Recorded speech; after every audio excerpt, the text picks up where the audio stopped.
আমরা জানি পৃথিবীতে দুইটি গোলার্ধ আছে, একটি উত্তর অপরটি দক্ষিণ গোলার্ধ, যেখানে 6 মাস দিন 6 মাস রাত থাকে। সেখানে বসবাসরত মুসলিম ভাই বোন কীভাবে নামাজ রোজার সময়সূচি মেনে চলবে?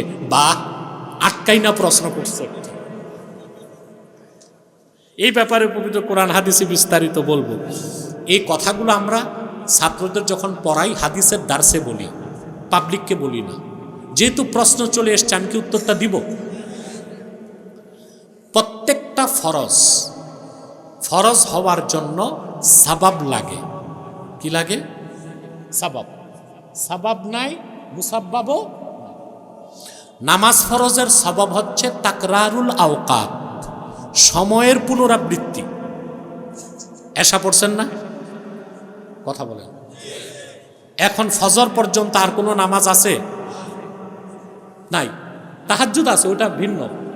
ফরজ নামাজ আছে। আর ফজরের ওক্ত ঢুকার পর কোন নামাজ ফরজ হবে? ফজর।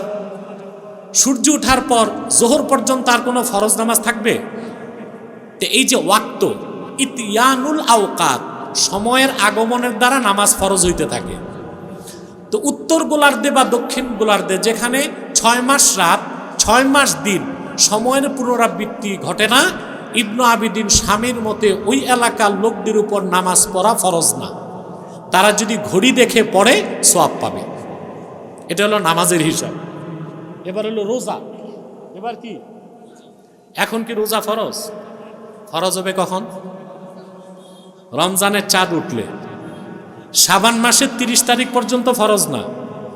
রমজানের 1 তারিখ কি? কারণ আল্লাহ ফরজ করছেন কিভাবে?